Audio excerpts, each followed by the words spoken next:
Taita katoa. Today's an auspicious day. We're delighted to host External Affairs Minister Jaishankar, the first such visit in more than 20 years. For students of history, the last such ministerial visit was in 2001 and was hosted by former Minister for Foreign Affairs, Phil Goff.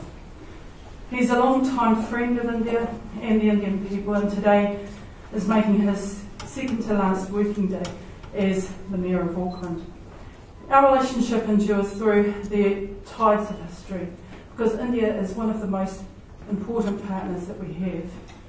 The reopening of borders is a welcome opportunity to re-engage with our Indian friends on our home soil, our Turunga Waiwai. Minister, you and I have already had the good fortune to meet in far-flung Paris and Kigali in Rwanda earlier this year. But your visit to New Zealand comes at a special time in the India-New Zealand relationship. We have a lot to learn from you and also the perspectives that you have around a really complex set of challenges that the world is facing. This year marks the 70th anniversary of the formal diplomatic relationship between India and Aotearoa New Zealand. To put it in perspective, our formal diplomatic relationship was established in the same year Queen Elizabeth began her reign. We may both have our own complicated historical relationships with the UK, but we recognise the immense legacy she has created for us through our shared membership of the Commonwealth. We both heard the new King speak to Toga members in Rwanda with a commitment to modernise the Commonwealth that will rely on our contribution alongside other members of the Commonwealth family. He noted that to unlock the power of our common future, we must also acknowledge the wrongs which have shaped our past.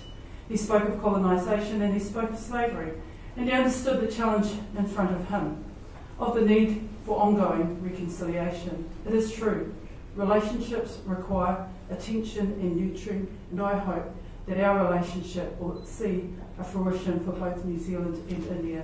During these past 70 years, New Zealand and India have worked closely together to build a close friendship and a deep relationship. But like all relationships, it's people who form the integral bridge between our two countries. We want to take this even further, and I know that you're committed to that. Today we've discussed a range of opportunities for expanding our relationship, like defence, security, cooperation, people-to-people links, sporting and cultural links, and new areas such as climate change and sustainable agriculture. So in closing, I want to draw on the wisdom of the former Prime Minister of New Zealand, David Lange, possibly the man responsible for the most significant improvements in the India-New Zealand relationship. His instructions to the newly appointed High Commissioner Edmund Hillary in 1985 were simple: do whatever you think is best. So that's the motto we can all live by, and I'm certainly going to do that in our relationship. Tēnā koe. Thank you. Thank you, Minister. Let me begin by saying what a great pleasure it is for me to be in New Zealand. I echo your sense of this being part of a continuing conversation between us, which actually began with some telephone calls, I think, during the COVID, the more intense COVID period, and then, as you recall, we met in Paris and then in Kigali. I see this not just as a visit, but really an endeavor by two countries, very respectful of each other's traditions and culture, very conscious of their diverse nature, to forge a more contemporary relationship. And a more contemporary one, because I think we do recognize today that countries like India and New Zealand have a particular responsibility in forging a post-colonial order, which is fairer, which is more equitable, and which will provide the prosperity and stability to large parts of the world with which we are historically linked. In terms of our meeting today, obviously a large part of our conversation went to strengthening our bilateral relationship. And the sum and substance of it was really an understanding that we should play to each other's strengths, which specifically meant business, education, technology, the digital world, agricultural trade, talent, and most of all, people-to-people connect, because that's at the heart of both our societies. We spoke a bit about the need for better air connectivity. I also raised with the Minister concerns which some of our students have faced, students who had to leave New Zealand during the COVID period and who didn't have the opportunity to get their visas renewed. I urged a fairer and more sympathetic treatment for them. Also, students who are waiting to come to New Zealand to pursue their studies and whether the visa process for them could be hastened. We also touched upon the skills demand in each society. There are perhaps demands in New Zealand which could be met out of India. And we have a mobility understanding with many countries, so the possibility whether those could serve as guidance for progress between us. There was also a very open discussion on how India and New Zealand together we shape the larger region, the Indo-Pacific region. There was a discussion on some pressing issues like the situation, the security situation in the Indo-Pacific, the consequences of the Ukraine conflict. And naturally, we spent some time on the major global issues, most of all climate action, climate justice. Some of the initiatives which India has been sponsoring over the last few years, the International Solar Alliance, the Coalition for the Disaster Resilient Infrastructure, the Initiative for the Resilient Island States, and the importance of collaborating not just bilaterally but with other countries to deal with contingencies like pandemics, which we know will surely recur at some point of time, and of course other common concerns, maritime security, for example. So all in all, I would say it's been, Minister, a very good day of discussions and exchange of views, and I'm really very pleased today to find some way of contributing to the strengthening of our ties. We would be very honored if we have the privilege of receiving you, Minister, in India. I hope not in the very distant future. And I think this evening I have the opportunity to spend time with the Indian community, which has done so much to be a living bridge between us. I hope I will have the opportunity of meeting the Prime Minister on that occasion as well, and spending a little time in New Zealand, including in inaugurating our new embassy premises in Wellington. So once again, very good to be here, and thank you for the warmth of your reception and the productivity of our talks. Thank you. Right, we can take some questions. Thank you. Question to you, Minister. For 15 years, there have been study groups to consider a free trade agreement with India. We have not been able to achieve much. How far is your government willing to move forward, relaxing some of your rigid conditions for a fair trade agreement with India? A fair trade agreement at this time is not a priority for New Zealand or India. However, that hasn't stopped us from trying to find ways where there are other opportunities to work together to derive some mutual benefit. in terms of economic relationships. And that's been the nature of our conversation today, is can we seek out further opportunities to gain mutual benefit in our economic relationships. The Minister this morning spent time talking to a business community, our business community.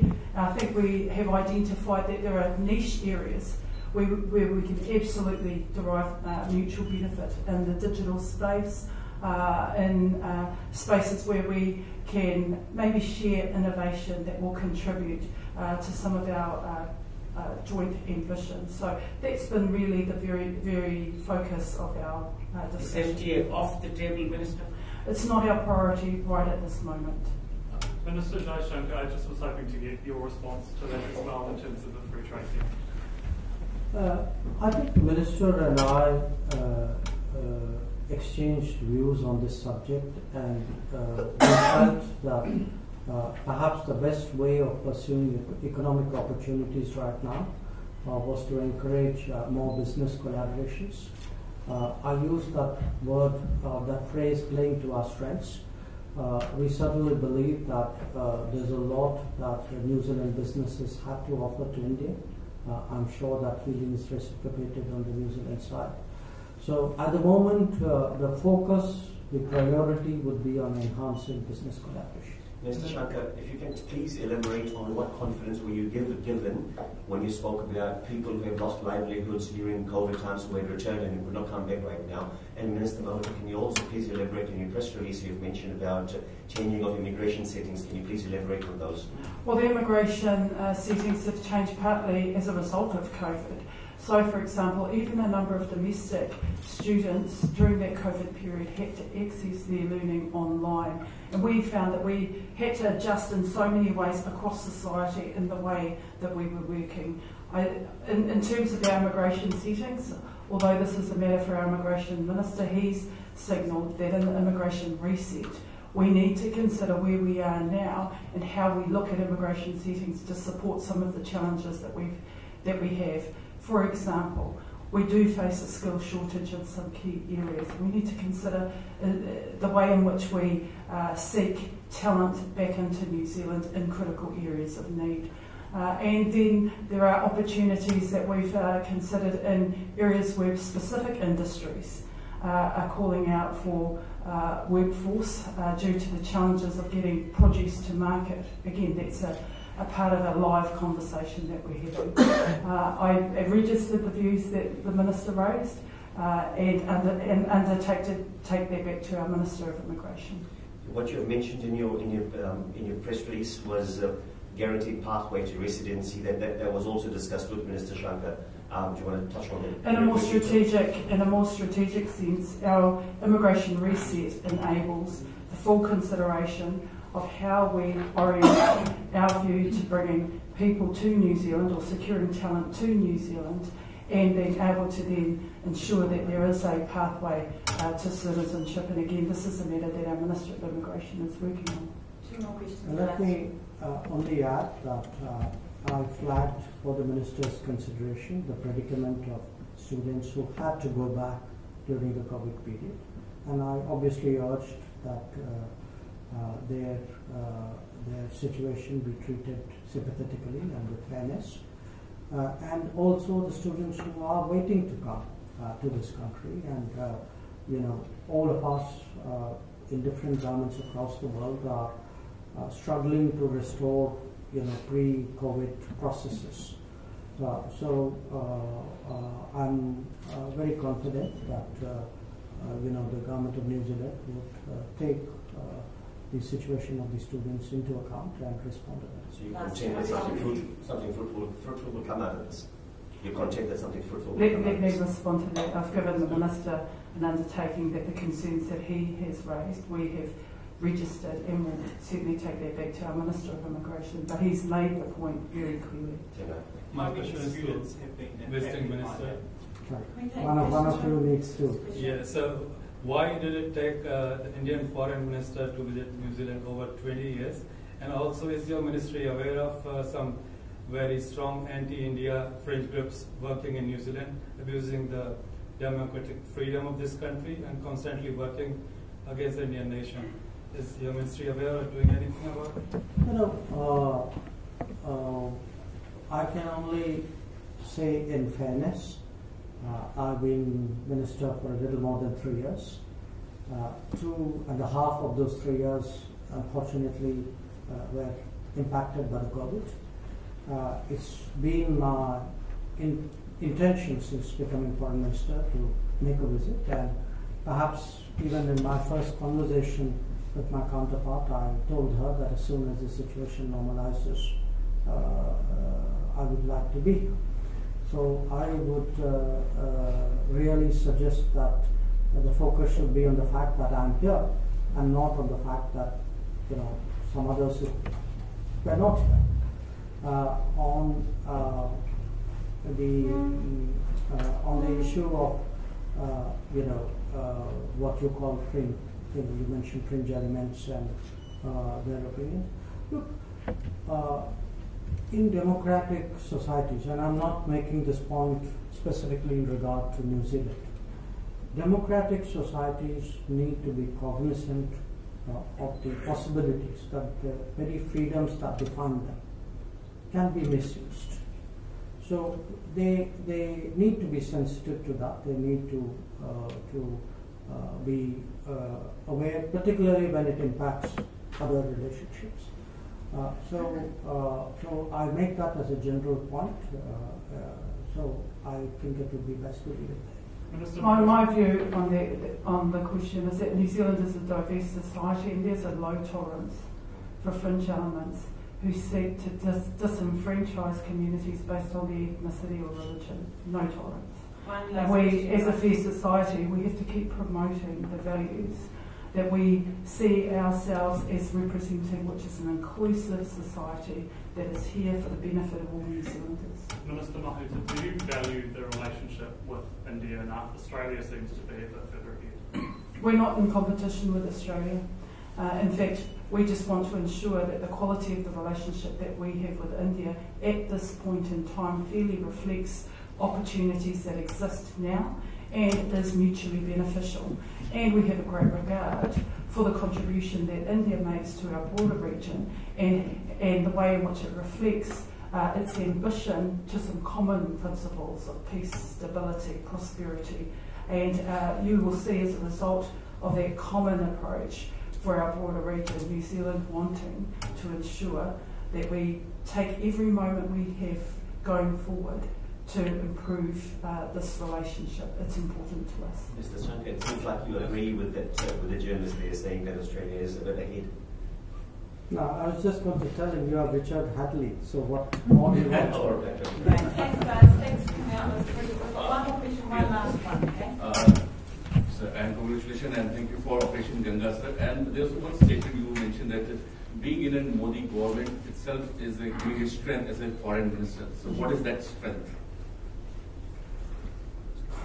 Look, as a foreign minister, it's obviously enormously helpful to be part of a government which has a very strong mandate, which has a prime minister with a very clear vision and a very strong commitment, not just to our national growth, but frankly for a better world. Now, if you want to hear a more expanded version of this answer, I would suggest you join me for the function this evening. I'll be speaking on Sunday. Thank you. Sir, one question.